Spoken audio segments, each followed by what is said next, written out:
மகாபாரதம் உயர் நீதியும் சொன்ன காவியம் மகாபாரதம்.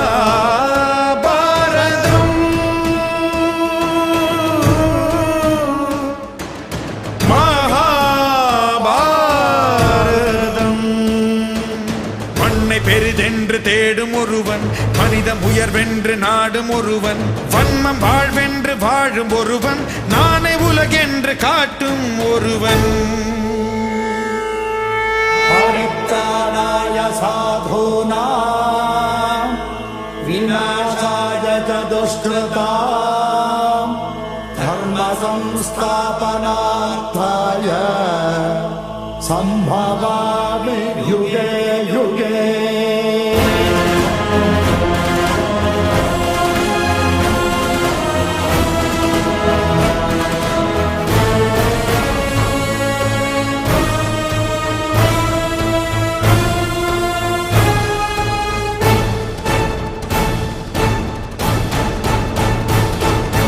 ஞானத்திலும் உயர் தியானத்திலும் காவியம் கண்டுதான் வாழும் வியாசரே.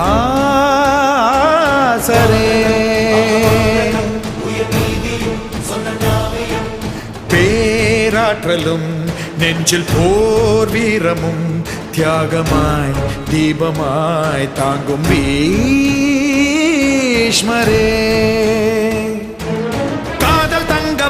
வந்த நங்கை கண்கள் பொங்க இன்னல் கொண்ட கங்கை அன்னையாகி ஆட்சி செய்த நெஞ்சம் அழகை தேடி அழிந்து போகும் உள்ளம். உதிரங்கள் பலவிதம் உணர்வுகள் பலவிதம் இதுதானே பாரதம் மகாபாரதம். மண்ணை பெரிதென்று தேடும் ஒருவன், மனிதம் உயர்வென்று நாடும் ஒருவன், வன்மம் வாழ்வென்று வாழும் ஒருவன், நானே உலகென்று காட்டும் ஒருவன்.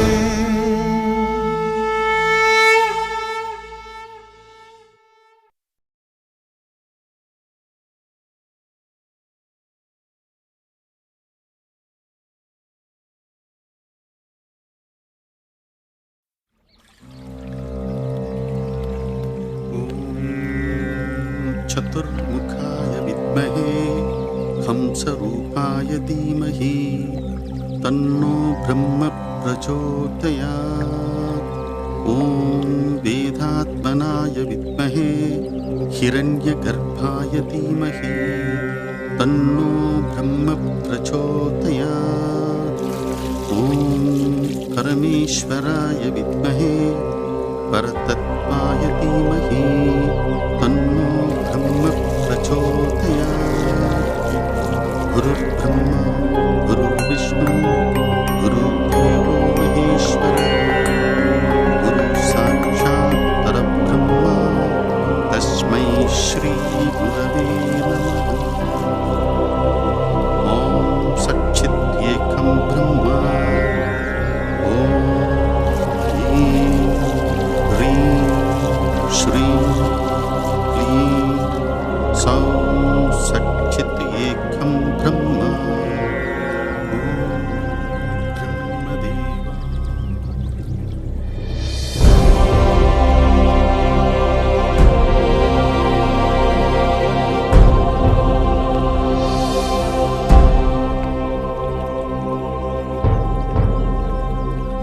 வணங்குகிறேன் பிரம்மதேவரே.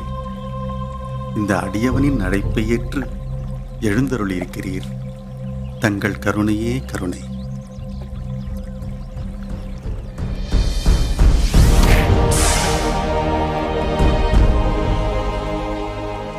சுவாமி, வேத மாணவனாக மட்டும் இருந்த என்னை தாங்கள்தான் வேதங்களை தொகுக்கவும் வகுக்கவும் ஆணையிட்டீர்கள். நானும் அதை செய்து முடித்தேன். உலகமே என்னை வியாசர் என்று அழைக்கிறது. கடவுளே, தாங்களே என்னுடைய பிரச்சனைகளை போக்கி அருள வேண்டும். என்ன உன் பிரச்சனை? சொல். இரத்தத்தால் நிறைந்த குளமாகிவிட்டது என் மனம் சுவாமி. பாண்டவர்களுக்கும் கௌரவர்களுக்கும் நடந்த குருட்சேத்திர போர் முடிந்து 4 தலைமுறைகள் சென்று விட்டன. இருந்தாலும் யுத்தத்தில் சம்பந்தப்பட்ட மானுட ரத்தம் என் மனதில் உறையாமல் அப்படியே இருக்கிறது. போர்க்களத்தில் லட்சக்கணக்கான மக்கள் இரத்த குளத்தில் நீராடிச் சென்ற கோரக் காட்சிகளை என்னால் மறக்க முடியவில்லை சுவாமி. பெட்டுண்டு துடிக்கும் குதிரைகள், யானைகள் என் கனவில் வந்து என்னை இம்சை செய்கின்றன. இதை கடக்க நான் என்ன செய்ய வேண்டும்? என் மனதை நான் வெற்றிடமாக்கிக் கொள்ள நான் என்ன செய்ய வேண்டும்? தாங்களே அருள வேண்டும். வியாசரே, நீர் ஒரு ரிஷி. ரிஷிகளுக்குள் வசிஷ்டருக்கு சமமானவன். அதே சமயம் ரிஷிகளுக்குள் நீ ஒரு மகா கவி. எத்தனையோ அற்புத கவிதைகளால் பாமாலை சூட்டியிருக்கிறீர்கள். உன் மனதை கலைத்துக் கொண்டிருக்கும் குருக்ஷேத்திர யுத்தத்தையும், தொடர் உடையவர்களின் வரலாற்றையும், யுத்தம் நடந்த காரணத்தையும் உலக நன்மை கருதி நீ ஏன் எழுதக்கூடாது? குலம் நிறைந்தால் நீர் வெளியேறித்தானே ஆக வேண்டும். கவி தன் இதயத்தில் உதிக்கும் சொற்களையும் வெளியேற்றித்தான் ஆக வேண்டும். கௌரவ பாண்டவர்களை பற்றி எழுத தகுதியான நபர் உம்மை தவிர வேறு யார் இருக்கிறார்கள் வியாசரே? உண்மைதான் சுவாமி. போரில் தொடர்புடைய மகாத்மா பீஷ்மர், ஆச்சாரியாரான துரோணர், மாவீரன் கர்ணன், துரியோதனன், பாண்டவர்களில் அர்ஜுனன், எல்லோரையும் விட பரந்தாமன் கிருஷ்ணன், அத்தனை பேரையும் நான் அறிவேன். ஆனால் சொல், என்ன தயக்கம்? எல்லா யுத்த தர்மமும் மீறப்பட்டது இந்த போரில்தான் சுவாமி. தெய்வங்கள் கூட தவறு செய்தது அதுவும் இந்த போரில்தான் சுவாமி. சத்தியவான்களை பொய் சொல்ல வைத்ததும் இந்த போர்தானே சுவாமி. மிகப்பெரியவர்கள் மிகப்பெரிய தவறுகள் செய்ததும் இந்த போரில்தானே. சன்மார்கர்கள் கொலைவரை கொண்டு அலைந்ததும் இந்த போரில்தானே சுவாமி. என்னை தொந்தரவு செய்வது இந்த அம்சம்தான் ஐயனே. இதையும் நான் எழுத வேண்டி வருமே. கட்டாயம் நீ அதையும் எழுத வேண்டும்.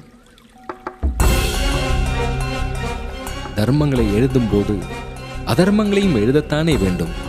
சகல கேடுகளையும் செய்யும் கலியுகம் எப்படி தொடங்கியது என்பதை மக்களுக்கு சொல்ல வேண்டாமா? வியாசரே, போர் செய்த கௌரவர்களும் பாண்டவர்களும் உன் வாரிசுகள். பரம்பரை பேரர்களின் வரலாற்றை பிதாமகர் எழுதுவது பொருத்தம்தானே? சேரும் சகதியும் நிறைந்தது குருக்ஷேத்திரம். அங்கேதான் பகவத்கீதை பிறந்தது.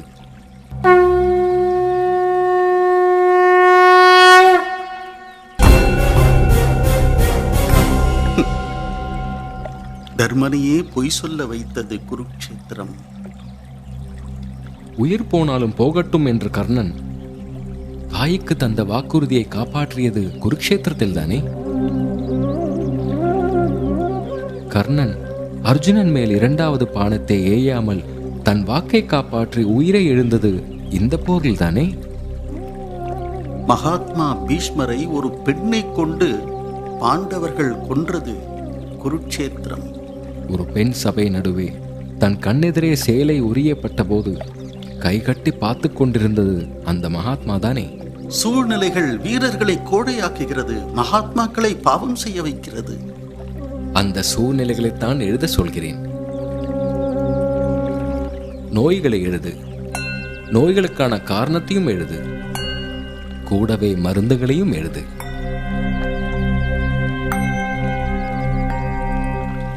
புரிந்து கொண்டேன் சுவாமி, புரிந்து கொண்டேன். தர்மம் எது அதர்மம் எது என்பதை இந்த தெய்வங்கள் மற்றும் மனிதர்களின் செயல்களை கொண்டே எழுதுகிறேன். பகவானே, இந்த மகாபாரதத்தை நான் யாரை கொண்டு எழுதுவது? யார் துணையோடு இயற்றுவது? விக்னங்களை தீர்க்கும் விக்னேஸ்வரன் விநாயகரை கொண்டு எழுது. அவரை தியானம் செய். மாபெரும் இதிகாசம் உன் மூலமாக வரப்போகிறது. எல்லாம் சுபமாக முடியும். வியாசரே, முயற்சி வெல்லும். இதுவரை யாரும் செய்ய நினையாததை நீர் செய்வீர். என் ஆசீர்வாதம் எப்போதும் உமக்கு உண்டு.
என்கிற மன்னர் ஒருவரால் உருவாக்கப்பட்ட நகரமே பின்னாளில் அஸ்தினாபுரம் என்று அழைக்கப்பட்டது. பல வளமான மதில்களை கொண்ட நகரம் என்றும் சொல்லப்படுகிறது. குரு தேசத்தின் தலைநகரமே அஸ்தினாபுரம்.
சீக்கிரம் பட்டு வேஷ்டி கூட ராஜா யாகம் நடத்துறார். யாகமா? போன வருஷம் தானே உங்க ராஜா ஒரு யாகம் பண்ணாரு. இது வரைக்கும் 100 யாகத்துக்கு மேல பண்ணி இருக்கிறதா ஊருக்குள்ள எல்லாரும் சொல்றாங்க. இன்னைக்குமா உங்க ராஜாவுக்கு வேற வேலை வெட்டியே இல்லையா? ஏன் ஓய், யாகம் பண்றது லோகசேமத்துக்கு தான். அப்பதானே மழை பெய்யும், பயிர் பச்சை வளரும். இப்ப என்ன கேடு வந்தது? மழை கொட்டோன்னு தானே கொட்டுது. பூமி 6 போகம் விளையுது. வறுமையே இல்ல, ஜனங்க கிட்ட போட்டி பொறாமையே இல்ல, குழந்தைங்க விளையாட்டுக்கு கூட சண்டை போடுறது இல்ல, புளியுமானம் ஒரே துறையில நீர் அருந்திக்கிட்டு இருக்கு.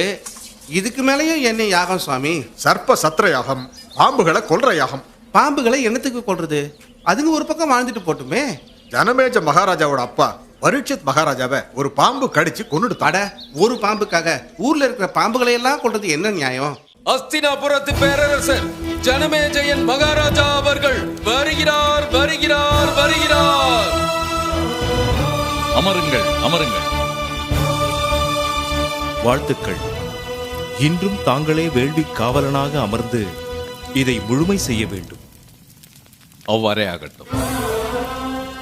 இங்கே வீற்றிருக்கும் விருந்தர்கள் அனைவரையும் பாதம் பணிந்து வணங்குகிறேன். இந்த மகா சர்ப்ப சத்திர வேள்வி இன்றோடு முடிவடைகிறது. இப்படி ஒரு யாகத்தை செய்ய வேண்டும் என்று நான் நீண்ட நாட்களாகவே கனவு கண்டு கொண்டிருந்தேன். இந்த வேள்வி என்னுடைய கனவு, என் வாழ்க்கை லட்சியமே இதுதான். நான் இளமையில் உத்தங்க முனிவரிடம் பாடம் பயின்ற போது அவரிடம் ஒரு கேள்வியை நான் கேட்டேன். இத்தனை பெரிய குருக்ஷேத்திர போரை மனிதர்கள் ஏன் செய்தார்கள்? மனிதகுல வரலாறு முழுவதும் ஏன் பூமி ரத்தத்தால் நனைந்து கொண்டே இருக்கிறது? மனித இனம் ஏன் கொலைகளில் திருப்தி அடைகிறது? குரு உத்தங்கர் எனக்கு அதன் காரணத்தை சொன்னார். குருக்ஷேத்திரம் என்பது வெளியே மட்டும் இருக்கும் ஒரு பொட்டல் வெளி அல்ல. குருக்ஷேத்திரம் என்பது உன் மனம்தான். அங்கேதான் நன்மைக்கும் தீமைக்கும் போர் நடந்து கொண்டே இருக்கிறது. தர்மத்திற்கும் அதர்மத்திற்கும் நடந்த போர் அது. உன் நல்ல எண்ணம், நல்ல செயல் எல்லாம் பாண்டவர்கள். உன் கெட்ட எண்ணமும் பொறாமையும் கௌரவர்கள். இருவரின் சண்டையும் அவர்களுக்கு பின்னும் நடக்கும் என்றார். தீமை ஒழிய என்ன வழி என்று கேட்டேன். தீமைகளாகிய பாம்புகள் ஒழிய வேண்டும் என்றார்.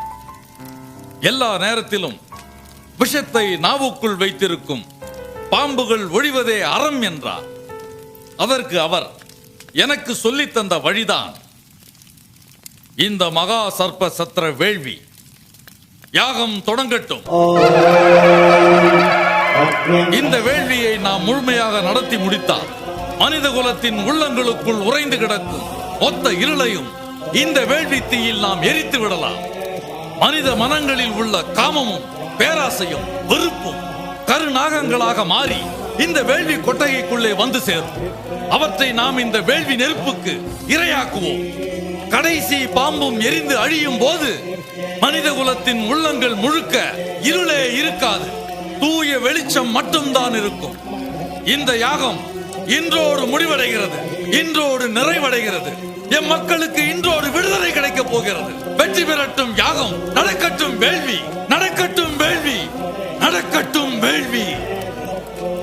நம் மனங்களில் உள்ள காமத்தையும் குரோதத்தையும் மோகத்தையும் இந்த நெருப்பிலே அவிசாக்கும். ஒவ்வொருவரும் தங்கள் உள்ளே உள்ள தீய சிந்தனைகளை அள்ளி இந்த யாகத்திலே தீக்கிரையாக்குங்கள்.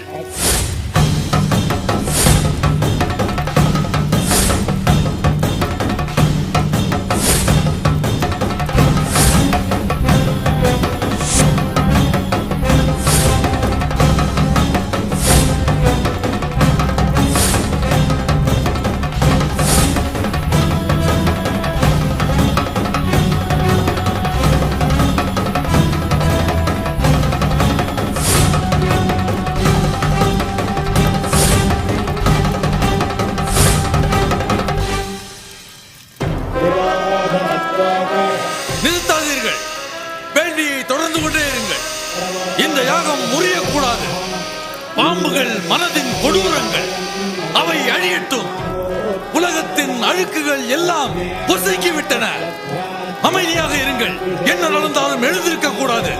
நாளை உதித்து எழும் சூரியன் புத்தம் புதிய பூமியை பார்க்கட்டும். தொடருங்கள் யாகத்தை, யாகம் தொடரட்டும். நம் மனங்களில் உள்ள காமத்தையும் கோபத்தையும் மோகத்தையும் இந்த நெருப்பிலே அவிசாக்குவோம். ஒவ்வொருவரும் தங்கள் உள்ளே உள்ள தீய சிந்தனைகளை அள்ளி இந்த யாகத்திலே தீக்கிரையாக்குங்கள்.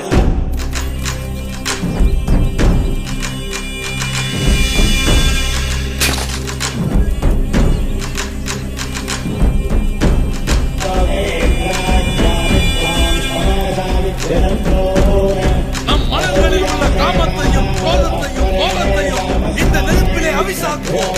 ஒவ்வொருவரும் தங்கள் உள்ளே உள்ள தீய சிந்தனைகளை அள்ளி இந்த யாகத்திலே தீக்கிரையாக்குங்கள்.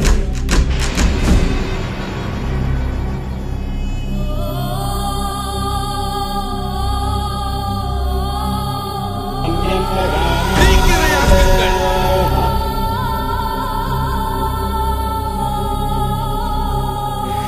ஒவ்வொருவரும் தங்கள் உள்ளே உள்ள தீய சிந்தனைகளை அள்ளி இந்த யாகத்திலே நம் மனங்களில் உள்ள காமத்தையும்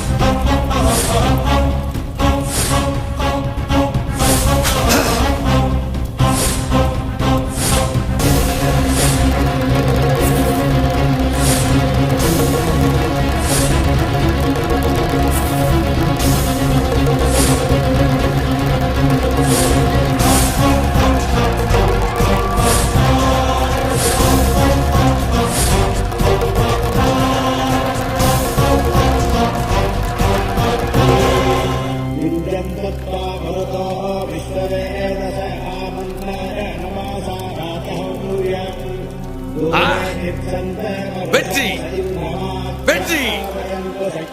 நம் யாகத்தில் எல்லா பாம்புகளும் வந்து எரிந்து அழிந்து விட்டன. யாகம் வெற்றி அடைந்தது, யாகம் முழுமையடைந்தது.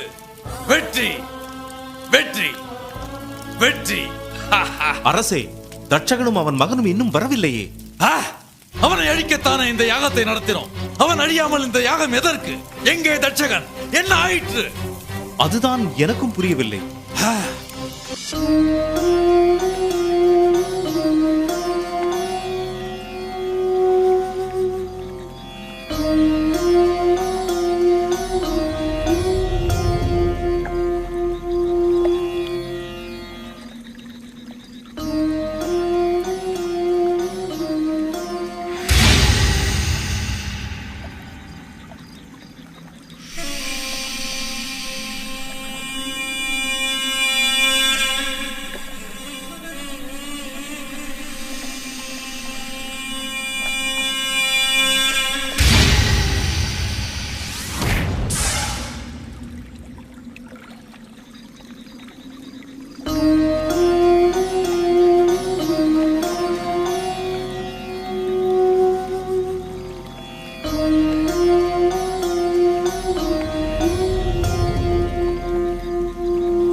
அனைத்து நலன்களும் பெறுவீர்களாக. வணக்கம். ஜனமேஜயன் யாகம் தடைபட்டிருக்கிறது. குரு பரம்பரை வரலாற்றின் நோக்கம் நிறைவேறாமல் ஒரு யாகம் முடிவடையப் போவது இன்றுதான். அது அவ்வாறுதான் முடிவடையும் என்பதை நான் அறிவேன். மகா சக்தியின் படைப்பில் எந்த ஜீவராசியும் வீணல்ல. மனிதன் முதல் மண்புழு வரை வாழும் உரிமை எல்லோருக்கும் உண்டு. எல்லோருக்குமான காற்றும் நீரும் உணவும் தெய்வத்தால் வழங்கப்பட்டிருக்கிறது. சுவாமி, தங்களை போன்ற பெரியோர்களின் ஆசிகளால் மட்டுமே எங்களை போன்ற எளியோர்கள் வாழ்ந்து கொண்டிருக்கிறோம். நான் பரீட்சித்தை கொன்றது அவமரியாதைக்குள்ளான முனிவரால் ஏவப்பட்டதுதான். தெரியும் தக்ஷகா. பரீட்சித்த மன்னனின் தலைமேல் உன் சாபம் ஒரு சக்கரம் போல் சுற்றிக் கொண்டிருந்ததை அவன் பிறந்த 16ஆம் நாள் நான் கண்டேன். என் கண்ணுக்கு அது தெரிந்தது. உன் முகம் அந்த சக்கரத்தில் சுழன்றதையும் நான் கண்டிருக்கிறேன். உன் சபதம் முடிந்தது. இனி சாந்தம் கொள். மீண்டும் ஒரு வெஞ்சினத்தை சுமந்து திரியாது. சினம் சேர்ந்தாரை கொல்லும் தீ. அது உன்னையே பலி கேட்கும். சுவாமி, நன்மைகள் பெருகட்டும்.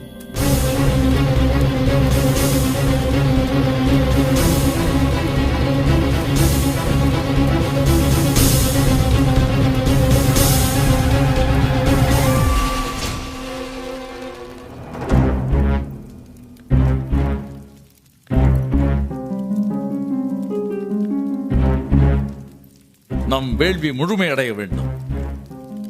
இந்த யாகம் தோற்றுவிடக்கூடாது. நிச்சயமாக தோற்றுவிடக்கூடாது. தட்சகனும் அவரது மகனும் இந்திரனிடம் அடைக்கலம் பெற்றிருக்கிறார்கள். நாம் வேள்வியை மேலும் தீவிரமாக்க வேண்டும். ஆம், இந்திரனையே வேள்வி முன் விழச் செய்யும் மந்திர உச்சாடனங்கள் தெரிந்த மாமுனிகள் வந்து கொண்டிருக்கிறார்கள். நல்லது.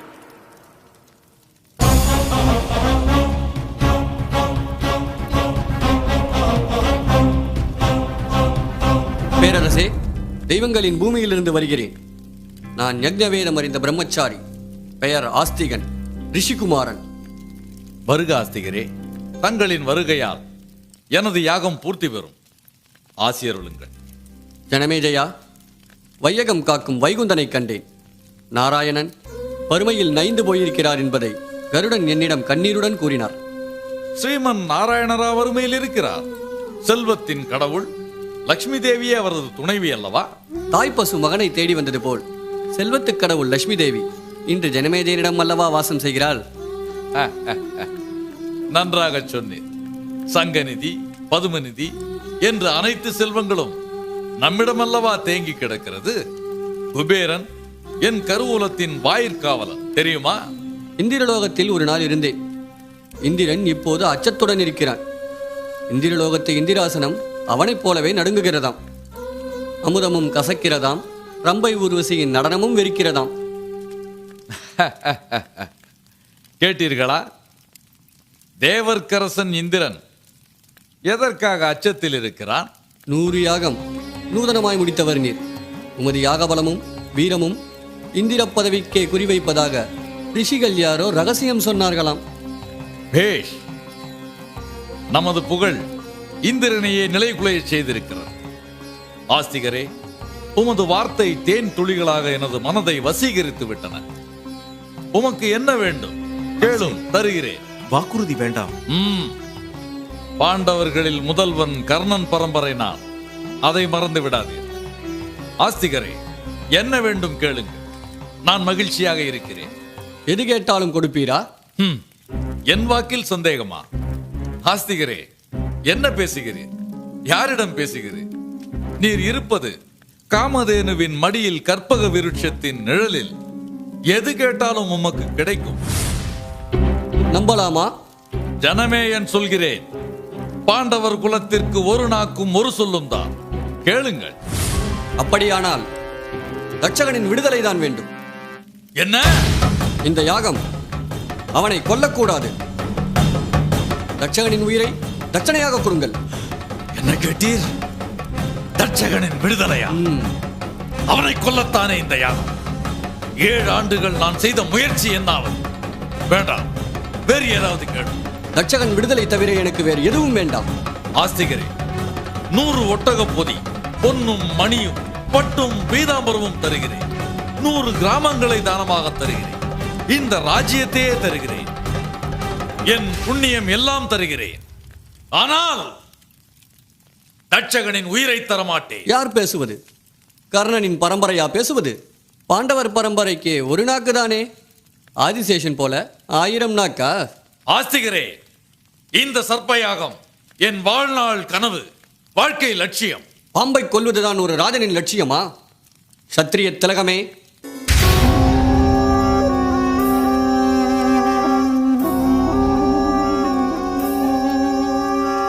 உண்மையை கூறும்.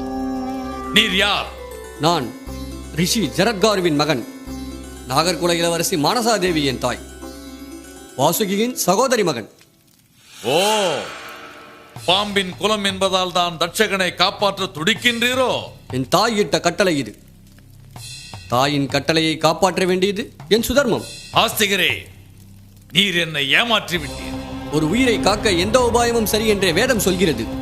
ஆஸ்திகரே, இந்த யாகத்தின் நோக்கமே என் தந்தை பரீட்சித்து மகாராஜாவை கொன்ற தட்சகனை கொல்வதே.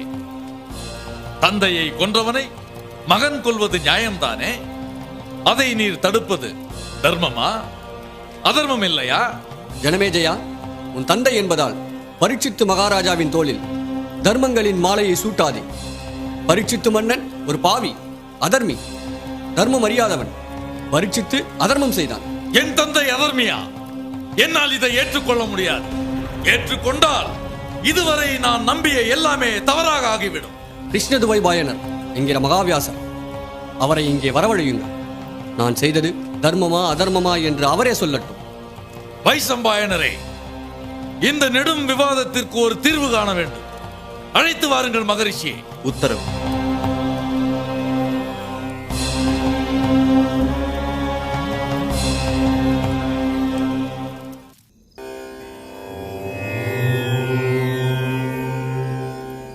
இந்த உலகில் மனிதர்கள் பிறந்து கொண்டே இருக்கிறார்கள். அவர்கள் வாழ்ந்து கொண்டே இருக்கிறார்கள். தாங்கள் செய்த பாவ புண்ணியங்களை அடுத்த தலைமுறையின் மேல் தொற்ற வைத்துவிட்டு மறைந்து போகிறார்கள். வாழும் காலத்தை பரிசீலனை செய்து அதை எழுத்தில் பதிவு செய்ய வேண்டும். வியாச பெருமானுக்கு வணக்கம். நீவீர் நீடூடி வாழ்க. வைசம்பாயனா, பலபத்ரா, வாருங்கள். என்ன, யாகம் நிறைவேறாத துக்கத்தில் இருக்கிறானா ஜனமேஜயன்? ஆம் சுவாமி.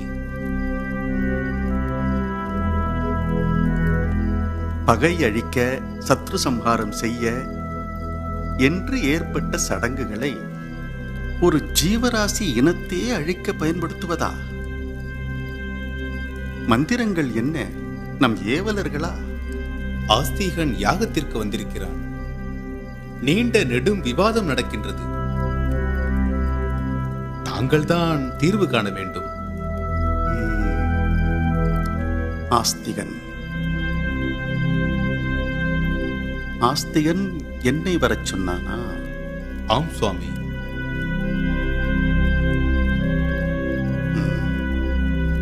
அந்த ஞானவானுக்காக வருகிறேன்.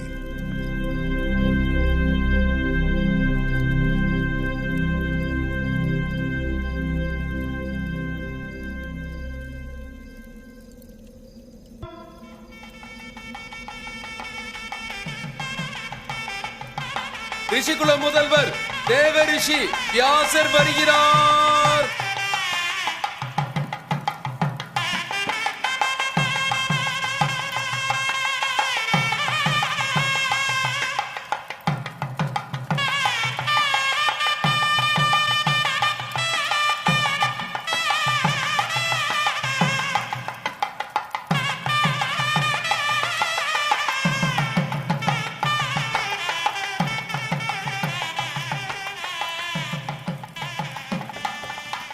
ஆஸ்திகா, நலமா? ஜரத்காரு எப்படி இருக்கிறார்? உன் தாய் மானசா தேவி எப்படி இருக்கிறாள்? அவள் 6 மாத குழந்தையாக இருக்கும்போது பார்த்தது. வியாசர் பெருமானே, நலம். என் தாய்க்கு இப்போது தலை நரைத்து விட்டது. கிழவி போல் காணப்படுகிறார். குலகுருவே, அமருங்கள்.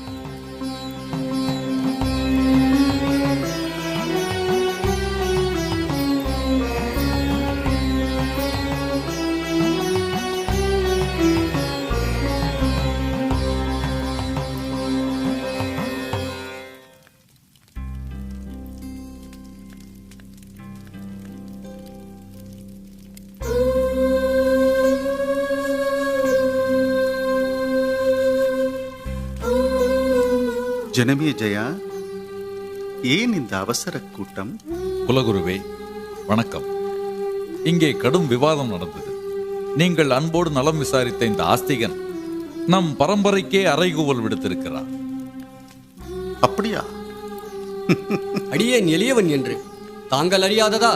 குருக்ஷேத்திரத்தில் நடந்தது வெறும் அதிகார சண்டைதானா? இந்த ஆஸ்திகன் சொல்கிறார்.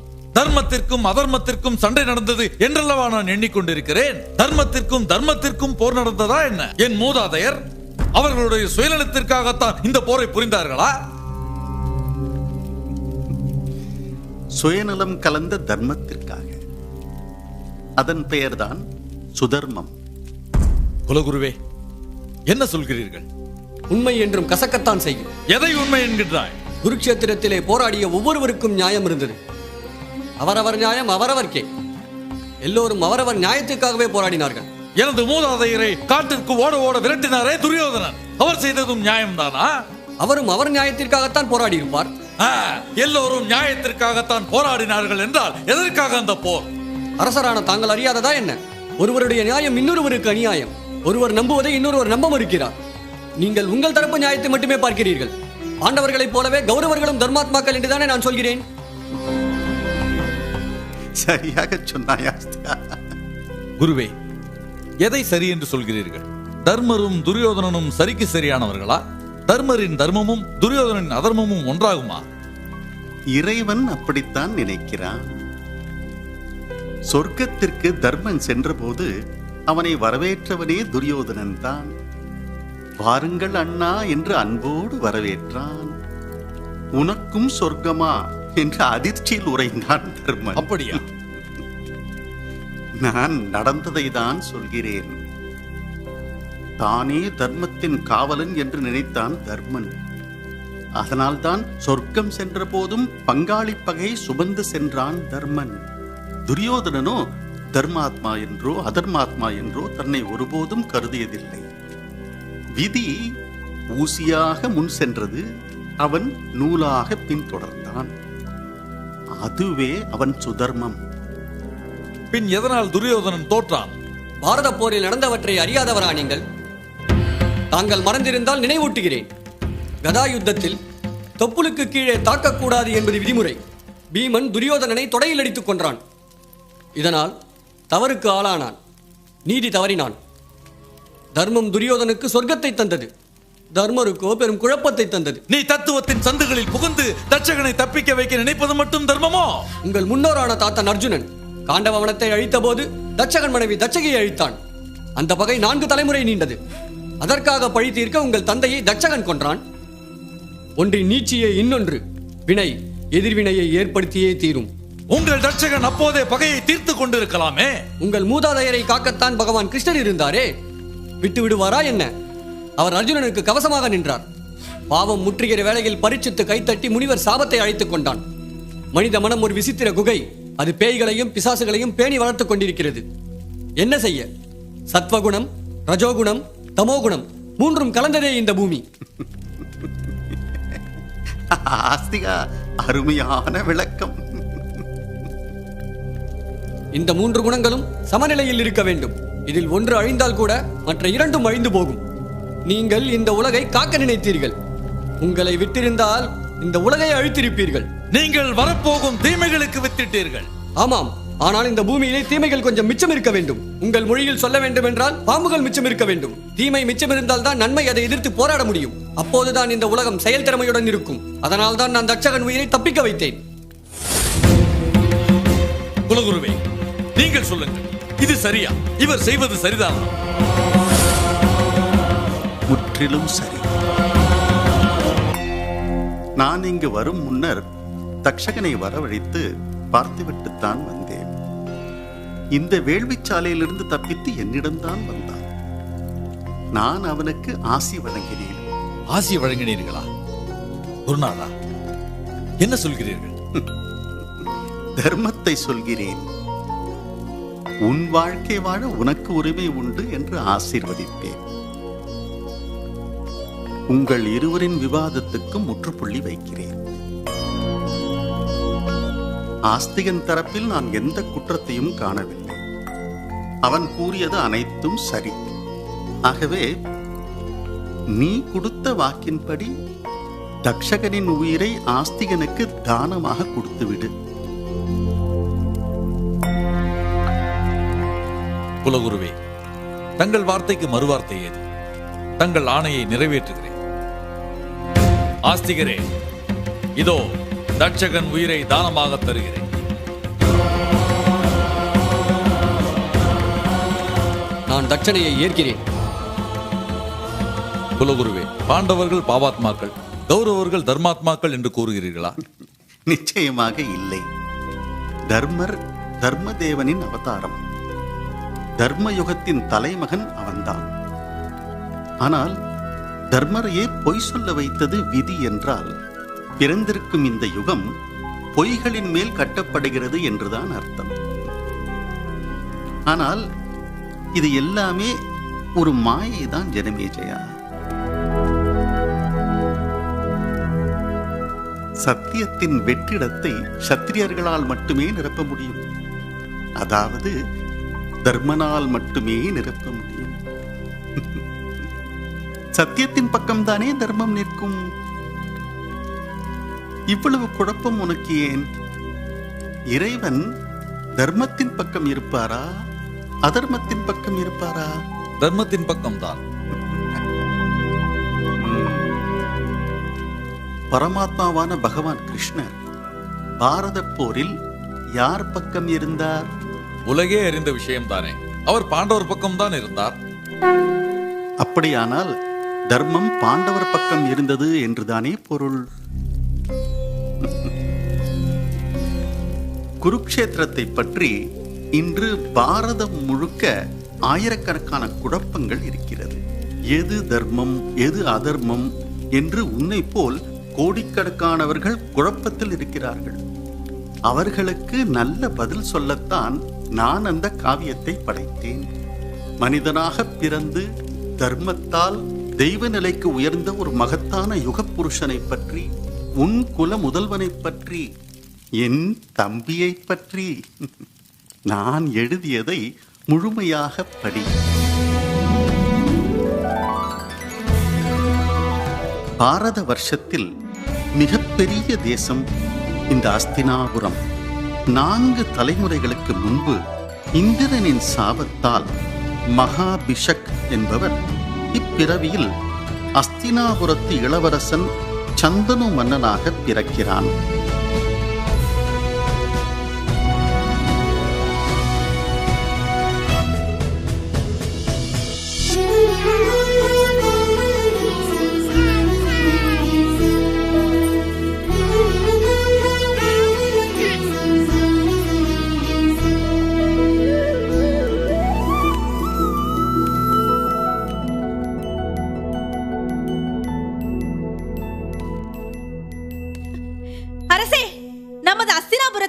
இளவரசர் பிறந்திருக்கிறார். ஆஹா, என் குலம் தழைத்தது, பிழைத்தது. பிடியுங்கள், மங்கள வார்த்தை சொன்னீர்கள். இந்த நல்ல செய்தியை நாட்டு மக்களுக்கு தெரிவிக்க நிச்சயமாக 10 நாள் விழா எடுங்கள். யார் எதை கேட்டாலும் இல்லை என்று சொல்லாமல் வாரி வழங்குங்கள். ஆகட்டும் மன்னா. அரண்மனை கருவூலத்தை திறந்து விடுங்கள். எதை வேண்டுமானாலும் ஏழைகள் எடுத்துக்கொண்டு செல்லட்டும். அஸ்தினாபுரம் ஆனந்த மழையில் நனையட்டும். அப்படி கங்கா,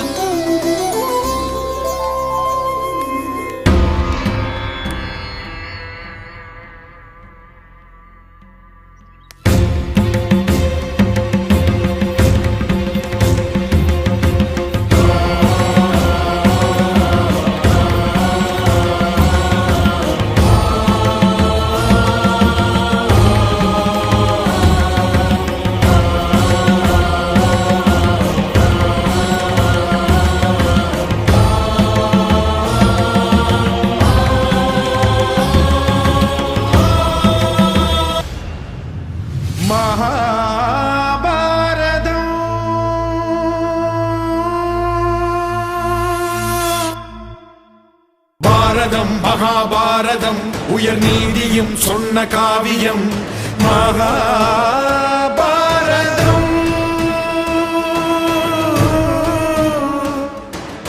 மகாபாரதம். மண்ணை பெரிதென்று தேடும் ஒருவன், மனிதம் உயர்வென்று நாடும் ஒருவன், வன்மம் வாழ்வென்று வாழும் ஒருவன், நானே உலகென்று காட்டும் ஒருவன். परित्राणाय साधूनां विनाशाय च दुष्कृतां धर्म संस्थापनार्थाय संभवामि युगे युगे.